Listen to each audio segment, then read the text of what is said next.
So I just found out that I have ADHD, which is kind of ironic because I got diagnosed back when I was 10 years old. At the time, I had been a problem child for a while. When I was in the second grade, my teacher suggested to my parents that maybe I was struggling with some sort of hearing problem because I couldn't seem to hear the instructions that she would give in class. So my parents went and they had my hearing tested, and there's like one note, I think it's an E, that's in a certain pitch that I can't exactly hear well, but that's not enough to make me completely oblivious to all of my teacher's instructions in school. So then the teacher told my parents that maybe I was just mentally retarded. And my parents thought that was ridiculous, but I looked at it and it was like, by that point, all the other kids had started calling me retard instead of using my name. And so, like, hey, retard, was what people called me. And so I thought maybe the teacher was onto something. And my parents got me an IQ test. And I'm definitely not retarded. So that was good. They went back to the teacher. It's like, well, she's not retarded. She doesn't have hearing loss. And so then my teacher suggested that I was having petit mal seizures, which are not big grand seizures where you like fall on the floor and pass out, but like small seizures where you just sort of completely phase out of reality and completely zone out. And at that point, my parents kind of had enough of her. And so my mom taught me how to read because I was in public school and my teacher kept on insisting that there was something wrong with me and I didn't know how to read. My mom took me home. She taught me how to read. And when standardized testing came back the next year, my reading abilities were higher than anyone else's in the school. So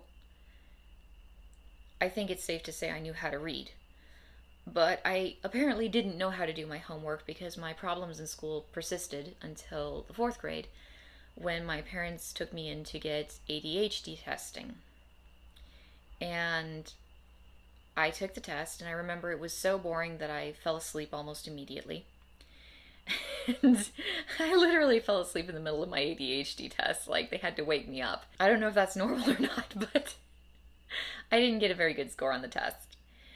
So they handed me a bottle of Ritalin and told me I had to take one pill every day, and that was pretty much the end of it. I think they might have talked to my parents about therapy or counseling or other things that they could do, but then again, maybe they didn't. Anyway, I took my brand new bottle of Ritalin home, and my mom told me not to tell my teacher or anyone else that I was taking pills for ADD. In fact, don't tell anyone you have ADD. And this was back in the mid 90s, so ADD was the term they used. Like, I know it's ADHD, but everyone called it ADD back in those olden days. And so I was sitting there with this dubious bottle of pills that my mom was kind of ashamed of, and she didn't want me telling the teachers, which, considering is how I had asthma and my teachers didn't believe my asthma was a real physical problem, like a real health problem. And so they kept telling me to do things in school that was triggering asthma attacks, that was, very harmful to me physically. Maybe it's a good thing that nobody tried to explain to my teachers that I had ADHD because they didn't handle the asthma situation well. I can't even begin to imagine what they would have done with me if they thought I had that. Probably nothing good. Probably nothing good. Like I don't know. I mean, maybe things would have been different, but what happened happened. So I took my bottle of Ritalin and I shoved it in the very, very back of the medicine cabinet, and I told my parents every single morning, yep, I took my pills, and then I would go to school. And nothing changed and nothing improved. And over time, I started to think that maybe this whole ADD thing or ADHD thing was just quack doctors playing pin the diagnosis on the problem child. And I mean, I really didn't have much of a reason not to think that. There was an ADHD kid in my school, and he was nothing like me at all. He was constantly bouncing off the walls and getting into trouble. It wasn't like me at all. There was nothing there that was even remotely like me. I was quiet, I was withdrawn, and I didn't cause trouble or have much energy at all. In fact, I was pretty lethargic after all those asthma attacks that I kept having every day. Eventually, as the years passed, I kind of concluded that my problem was probably my asthma. Because if you deprive a person of oxygen to a high enough degree, and I was definitely very deprived of oxygen, well, they'll start to get spacey. They'll start to get loopy. They'll start to get a little bit forgetful and disconnected. And so I thought, okay, that's the problem. And my teachers definitely weren't willing to work with me on that problem. So I just went through public school being a really bad student. And that was it. So fast forward through a painfully long and painfully bad academic career, and you have me as an adult. I'm married. I'm pretty happy with my life. I tend to think or assume that I'm reasonably well adjusted. Yeah, there are some little things that I don't do as well as other people do, but I'm fine, you know? One thing about me, I need to research things voraciously or I get unhappy. So I'm constantly seeking out new information. And so I'm constantly going online and learning about things. And it doesn't even matter what I learn about so long as it can grab my attention. I learn about biology. I learn about psychology. I learn about anthropology. I learn about anything that can hold my attention. Because at the end of the day, I just need to keep learning. And I thought that was normal. Lots of people do that, right? Like, lots of people are addicted to learning new stuff. Lots of people are addicted to information, right? Right? 3 days ago, I was awake at 2 a.m. in the morning because, of course, I was awake at 2 a.m. in the morning. I couldn't sleep.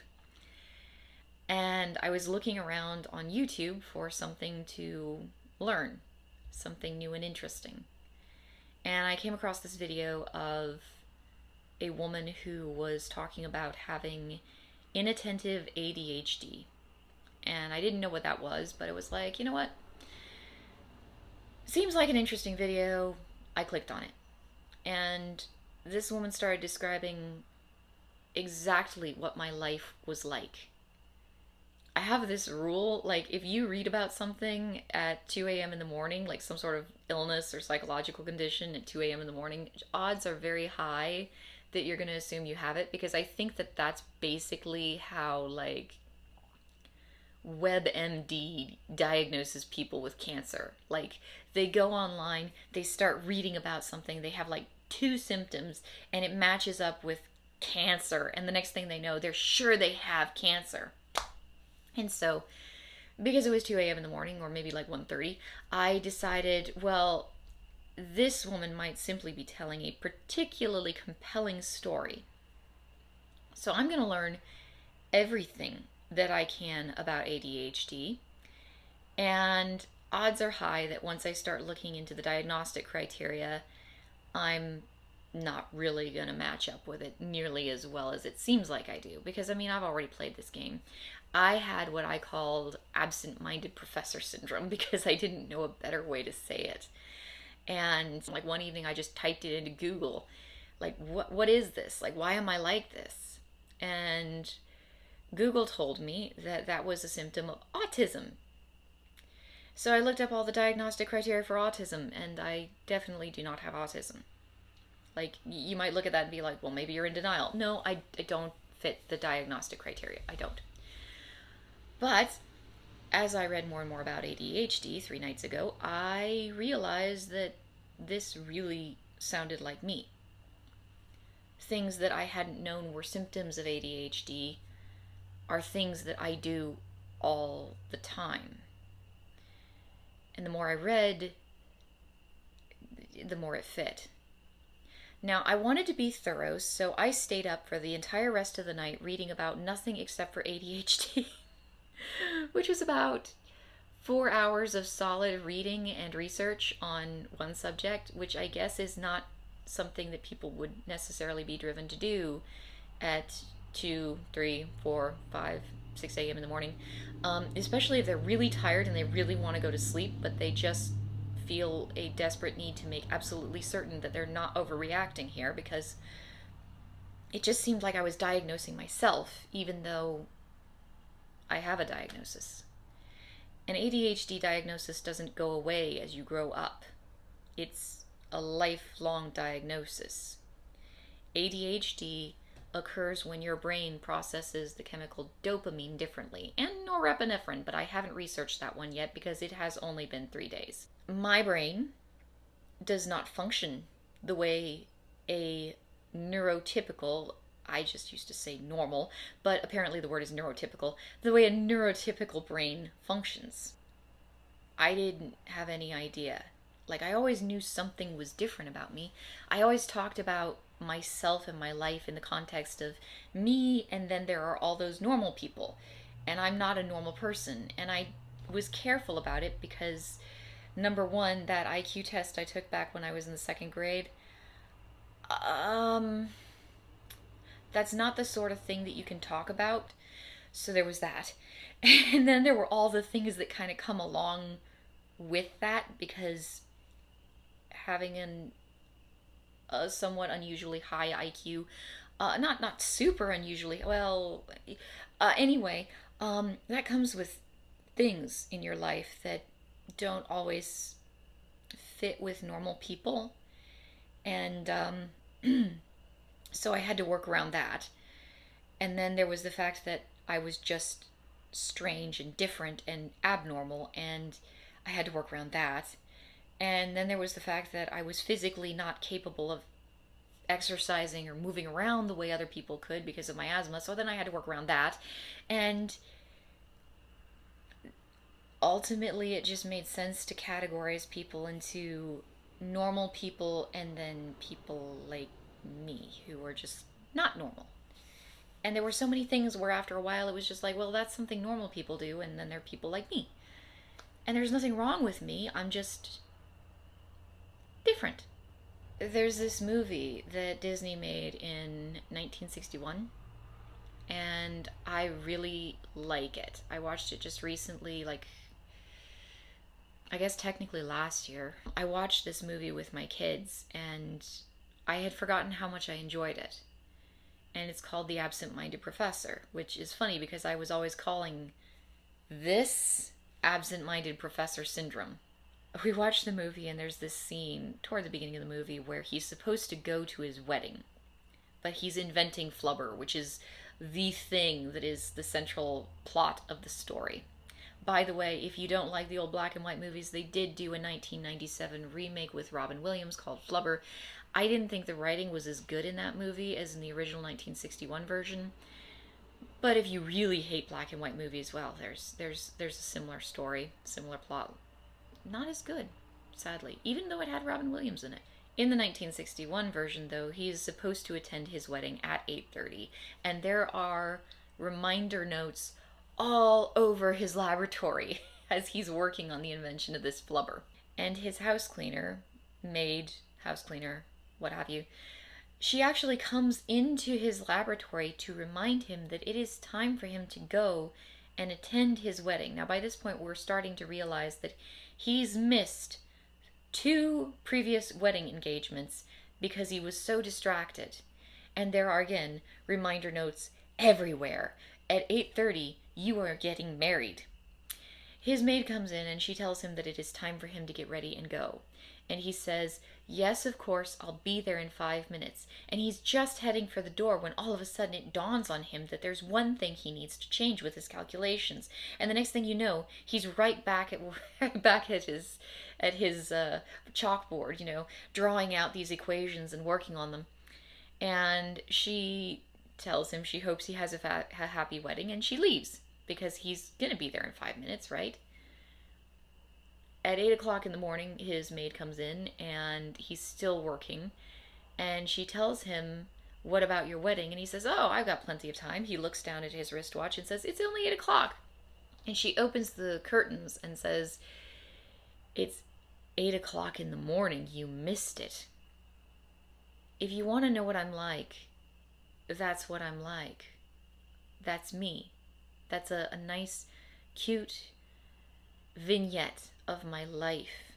It doesn't matter how important the thing that I should be doing is. I very rapidly lose all track of time.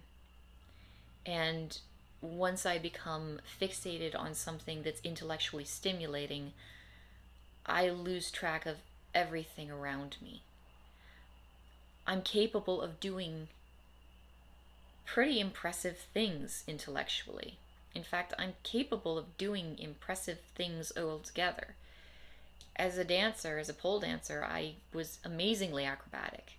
Then I became a contortionist and I learned to do things that other people were just jealous of because, for whatever reasons, it came so smoothly and naturally and easily to me. It wasn't easy. I'm not a person who is born hyperflexible because some people are born hypermobile, and I'm not. But I worked on it all the time. I didn't get tired working on it. I just kept working on it. I used to write novels when I was a little kid.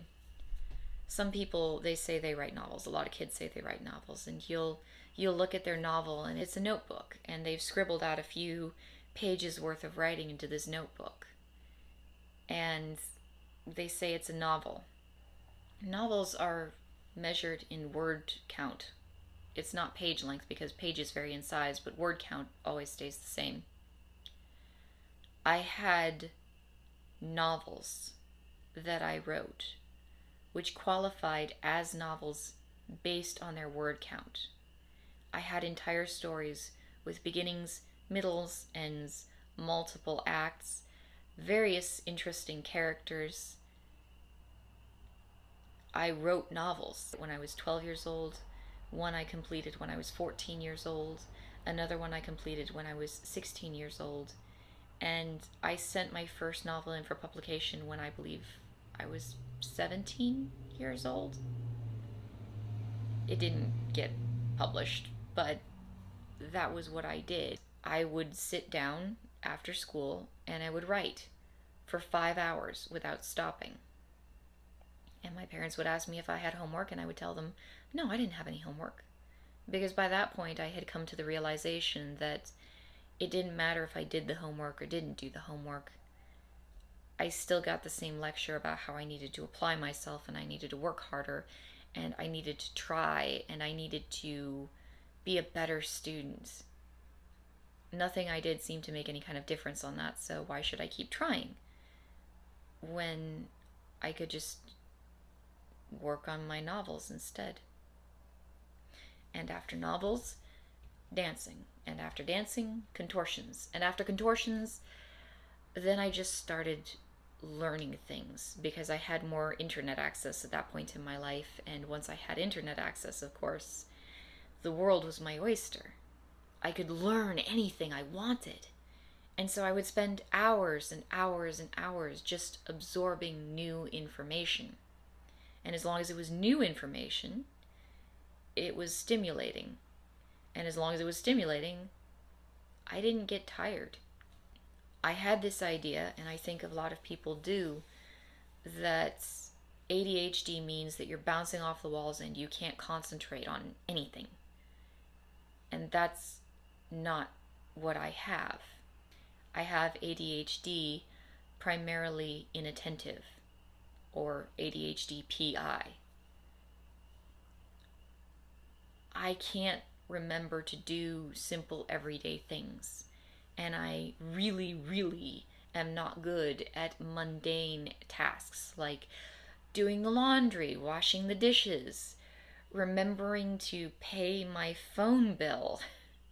I'm very bad at these things.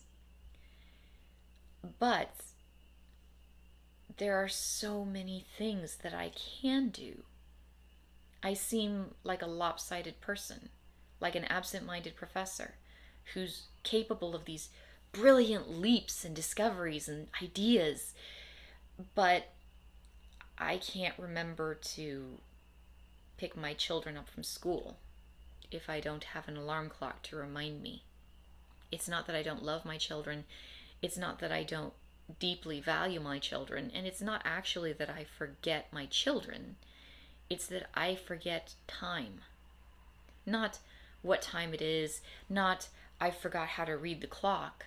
I forget time itself. And I think it's important for me to share that with you guys. Because the only way that I made this realization was by watching a random YouTube video at 2 o'clock in the morning. And now that I know, now that I've finally connected the dots, all the unsolved mysteries in my life that kept floating around and bothering me because I couldn't piece them together, suddenly everything makes sense. And even more importantly, I now know why I have the problems I have. And I know that there are coping tools that are out there available to people like me to control my problems. There are some medications which I'm not too thrilled about taking. That whole Ritalin adventure sort of turned me off on it. But there's also therapies, coping strategies, multiple tools and websites, and so much information. And I do information. That's what I do. I breathe information. So suddenly there's so many solutions to my problems that I thought were more or less insolvable. You know, you can try really hard to be a more organized person, and I did try to be a more organized person, and I was always trying really, really hard, and I wasn't making any progress. Now the potential exists for me to make progress, and that's delightful to me.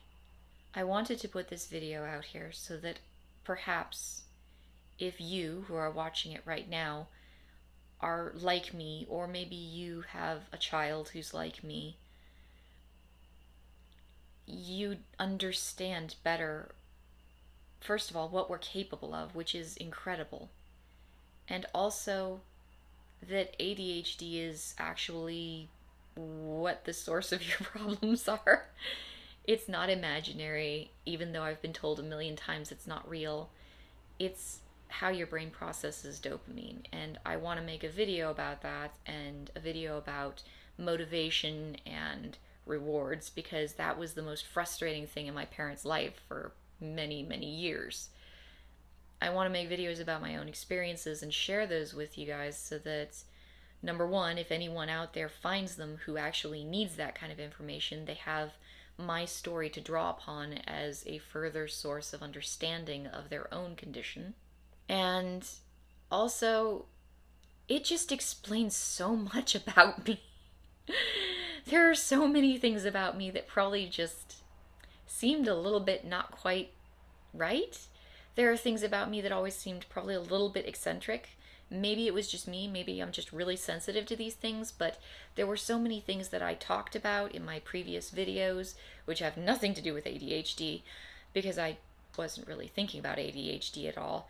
But there are so many previous videos I did where it was like, well, this is the way normal people are, but I didn't do that. There's a reason for that. And from now on, I'm going to try and be more aware of the fact that I'm not neurotypical, and I'm not necessarily going to react to stimuli the way other people react to stimuli, which isn't a bad thing, it's just different.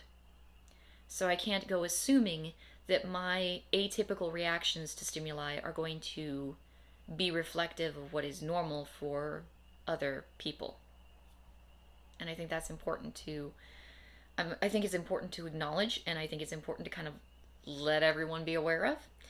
But also, I really do hope that if this video can help even one person, that would be just so extraordinary, because that one random video that I clicked on at 2 o'clock in the morning has, over the course of the last 3 days, completely changed my perspective on life.